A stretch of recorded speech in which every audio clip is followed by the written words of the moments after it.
1, 2, 3, come on! Assalamualaikum warahmatullahi wabarakatuh. Perkenalkan, saya Sadat Nur Asmawan, mahasiswa jurusan Manajemen Keuangan Syariah, Fakultas Ekonomi dan Bisnis Islam, Universitas Islam Negeri Sultan Toha Saifuddin Jambi. Yang terhormat Ibu Rosa Rosilawati SE MEC selaku dosen mata kuliah Komunikasi Bisnis. Baiklah, dalam video ini saya akan menjelaskan dan memberikan informasi mengenai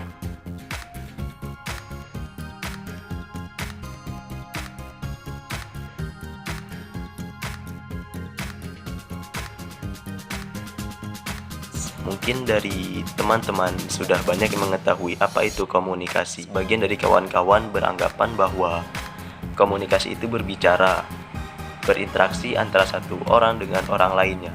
Itu betul juga, tetapi lebih spesifiknya, komunikasi bisnis itu berupa penyampaian informasi, ide, ataupun gagasan dari satu pihak ke pihak lain. Pada umumnya, komunikasi ini bersifat lisan ataupun verbal. Yang penting dapat dimengerti oleh kedua belah pihak. Dan komunikasi juga ada yang bersifat seperti bahasa isyarat, seperti gestur tubuh, menggelengkan kepala, ataupun senyum. Itu juga termasuk dalam sebuah komunikasi. Komunikasi bisnis merupakan suatu proses pertukaran gagasan ataupun informasi yang memiliki tujuan tertentu, di mana komunikasi bisnis ini bisa disajikan secara personal ataupun interpersonal, baik dalam bentuk simbol ataupun sinyal. Komunikasi bisnis merupakan hal yang sangat dibutuhkan, khususnya dalam dunia bisnis. Bahkan pada saat ini, komunikasi bisnis merupakan mata kuliah penting dalam suatu jurusan tertentu, seperti jurusan manajemen di Fakultas Ekonomi.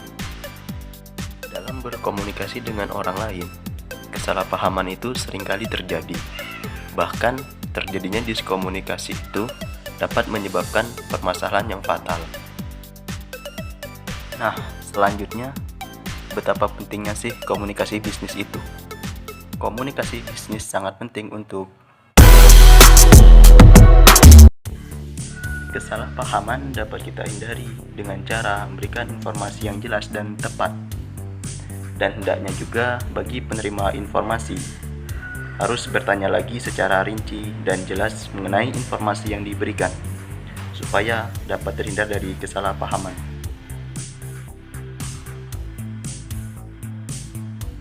Karena salah satu materi penting dalam komunikasi bisnis adalah menciptakan komunikasi yang efektif.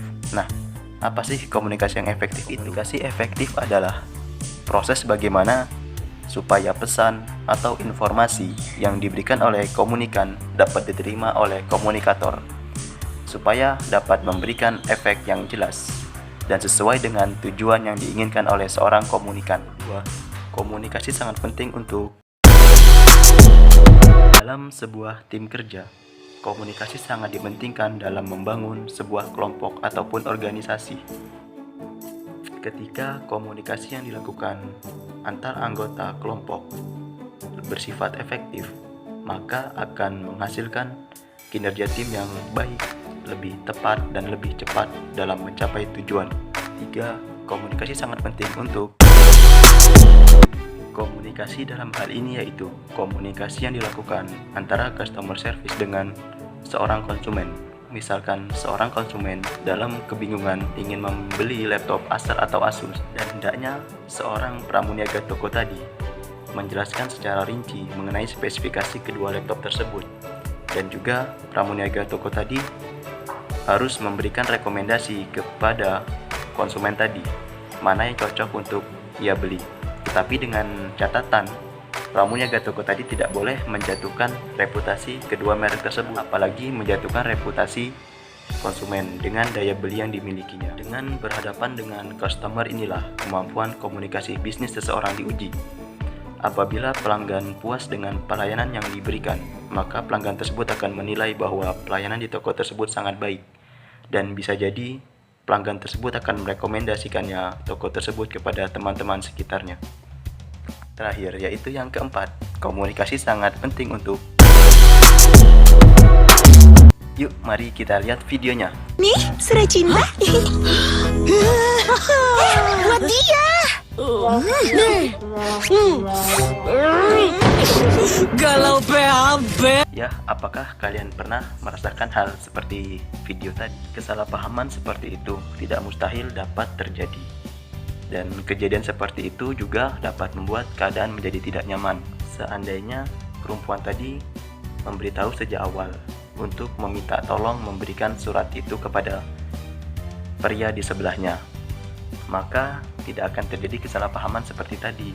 Dan si pria yang tadi itu juga tidak merasa kegeeran karena mendapatkan surat dari wanita yang di sebelahnya. Komunikasi bisnis yang baik juga sangat dibutuhkan dalam interaksi secara vertikal dengan pimpinan ataupun interaksi horizontal dengan rekan kerja. Selanjutnya kita lihat contoh komunikasi yang kurang baik dalam sebuah perusahaan. Ada yang ingin menambah? Menurut saya rencana yang Anda presentasikan memiliki beberapa kelemahan di sisi... Tidak, ini tidak ada kekurangan sedikit pun. Saya sudah merencanakannya ini dari jauh-jauh hari dan dilihat dari statistika yang ada, ini adalah rencana yang paling baik.